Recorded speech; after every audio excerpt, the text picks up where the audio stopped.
Breaking news చూస్తున్న మాజీ మంత్రి గుమ్మనూరు జయరాం టీడీపీలో చేరేందుకు సిద్ధమయ్యారు. 2 రోజుల్లో టీడీపీలో చేరే అవకాశం ఉంది. ఆయన్ను ఈసారి వైసీపీ అధినాయకత్వం ఎంపీ బరిలో దించింది.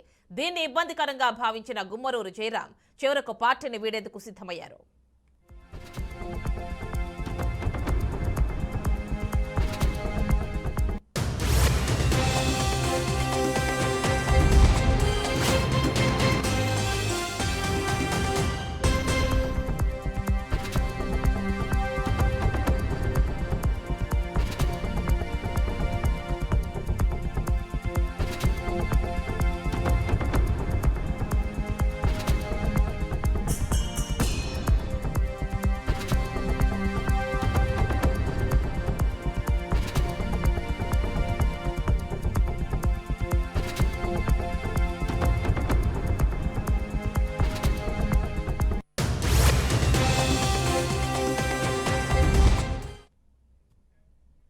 మాజీ మంత్రి గుమ్మనూరు జయరాం టీడీపీలో చేరేందుకు సిద్ధమయ్యారు. ఫుల్ డీటెయిల్స్ మా కరెస్పాండెంట్ బసవరాజు అందిస్తారు. బసవరాజు చెప్పండి, మరి అంటే ఒక 2 రోజుల్లో టీడీపీలో గుమ్మనూరు జయరాం చేరుతారని చెప్పి సమాచారం అందుతోంది.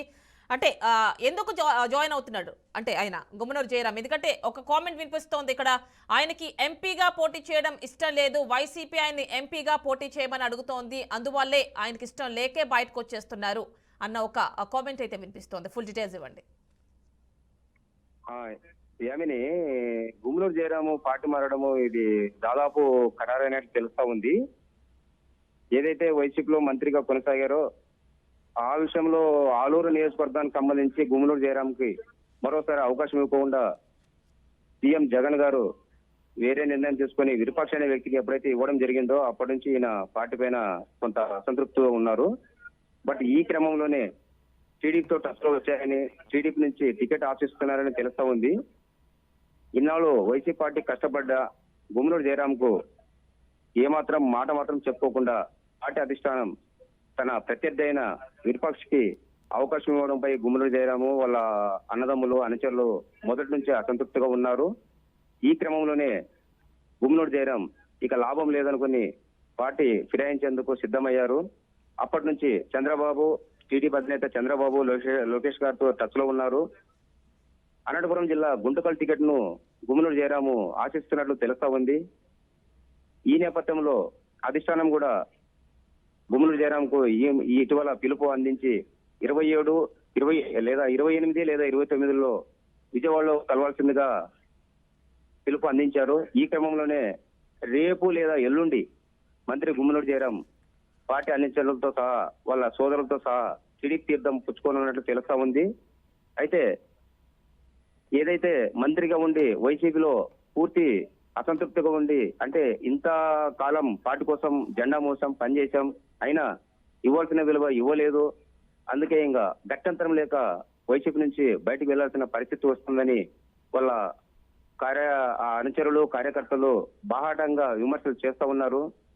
విరూపాక్షకి ఎలాంటి ఆదరణ లేకున్నా, ఎలాంటి సర్వే రిపోర్ట్స్ లేకున్నా కూడా ఒక రాజకీయ కోణంలో ఆయన్ని తెరపైకి తీసుకొచ్చి మమ్మల్ని దెబ్బతీయాలనే ప్రయత్నం చేస్తున్నారని, సొంత పార్టీకి చెందిన ఏదైతే వైసీపీలోని సొంత పార్టీకి చెందిన అగ్రకులాలకు చెందిన కొంతమంది ఎమ్మెల్యేలు బీసీ వర్గానికి చెందిన జయరామును దెబ్బ కొట్టాలనే ఉద్దేశంతో విరూపాక్షకి టికెట్ కేటాయించారని వాళ్ళు మొదటి నుంచి అసంతృప్తిగా ఉన్నారు. అయితే అధిష్టానానికి 2-3 సార్లు విన్నవించిన సీఎం జగన్ ఇటీవల ఎమ్మిగనూరు పర్యటనలో, అలాగే పత్తికొండ పర్యటనలో కలిసి విన్నవించినా కూడా సీఎం జగన్ చెవిన వేసుకోలేదు, వినట్లు ఉన్నాడని, ఇక ఈ పార్టీలో కొనసాగడం కష్టమనే భావనతో త్వరలోనే టీడీపీ తీర్థం పుచ్చుకొని గుంటకల్ సీటు ఆశిస్తున్నట్టు తెలుస్తుంది. ఒకవేళ రాజకీయ సమీకరణాలు అటు ఇటుగా మారినా ఆలూరు నుంచి తన కుమారుడు ఈశ్వర్ కు సీటు ఇప్పించుకొని ఆలూరులో తన సత్తా చాటాలనే ప్రయత్నంలో గుమ్మనూరు జయరాం ఉన్నట్లు తెలుస్తా ఉంది. బట్ పార్టీలోని కొందరు ఏదైతే ఆదోని, మంత్రాలయం, గుంటకల్లు ఎమ్మెల్యేలుగా ఉన్న వ్యక్తులే గుమ్మనూరు జయరాంను దెబ్బ కొట్టేందుకు ప్రయత్నిస్తున్నారు. బీసీ సామాజిక వర్గం తరఫున వాళ్ళకి తగిన బుద్ధి చెప్తాను, టీడీపీ తీర్థం పుచ్చుకొని వాళ్ళను ఏదో రకంగా నేనంటే ఏమో నిరూపించుకుంటాననే కసితో మంత్రి జయరాం ఉన్నట్టు తెలుస్తా ఉంది. అయితే కార్యకర్తలు వాళ్ళ సోదరులు అనుచరులతో భారీ ఎత్తున రేపు విజయవాడకు బయలుదేరుతున్నట్టు తెలుస్తా ఉంది. ఎల్లుండి చంద్రబాబు సమక్షంలో టీడీపీ తీర్థం పుచ్చుకునే అవకాశం ఉన్నట్లు తెలుస్తా ఉంది యామిని గారు. Right Basavaraju, thank you.